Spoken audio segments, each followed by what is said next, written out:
Hey everybody, welcome to the tutorial for how to make a medieval tabard. I have already cut out your fabric to the right size for you. You're welcome. So your first job is to grab that seam gauge, set it to a 1/2 inch, and you are going to get a piece of tape and tape that sucker down so it doesn't move around on you.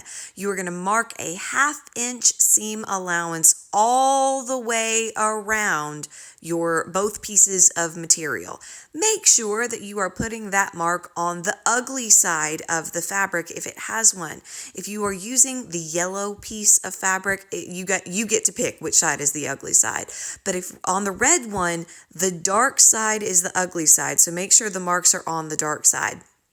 Then you are going to take an iron, make sure it is set to the appropriate heat setting, and press down those seam allowances all the way around. Because you are going to be folding that seam allowance over top of the mark you made, it can be really difficult to see what you're doing. So I like to take the end of my seam gauge and butt it up to that line and then fold the fabric over my seam gauge. And that way, even though I can't see the mark, I know that the fold I'm making is exactly on that mark. So there's a little pro tip to make sure that your work is nice and neat.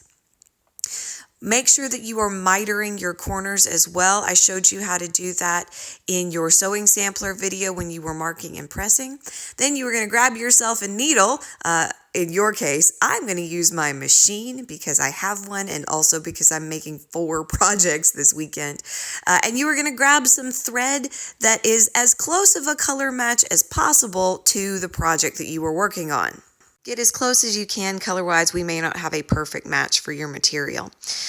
Then you are going to use a running stitch. I am using my sewing machine here, and this very first clip is in real time just so that you can see how fast I can get one side of these rectangles done using my sewing machine. You are going to do your project by hand, and you are using a running stitch on all 4 sides of the project. Repeat that on the second piece of material. So you've marked your seam allowance, you've pressed that down, and you're using a running stitch on all 4 sides of the project. It is really important for these projects that your stitches are small and neat. So use your pinky nail as a guide. A running stitch should be smaller than your pinky nail and keep them evenly spaced and in a straight line, please. If you have done this properly, you will end up with 2 pieces of material. One side doesn't show any raw edges and one side shows all the raw edges. Then you are going to lay out both pieces of material.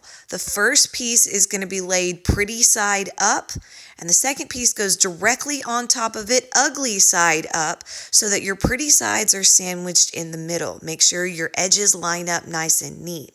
Then you are going to grab some safety pins. You are going to need 4 safety pins for this project.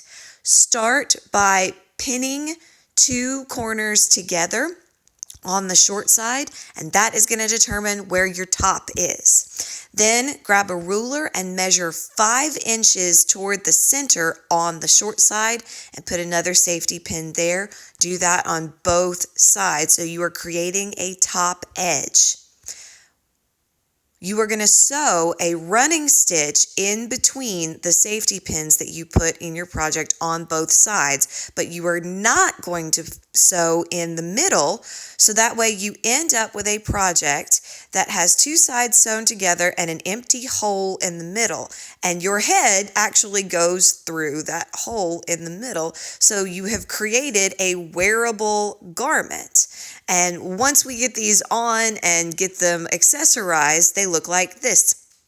So we'll stick a belt on everybody. It's just a penny like you might have worn to make teams in gym class. It's fully open on both sides and held together with a belt. So happy sewing, everybody.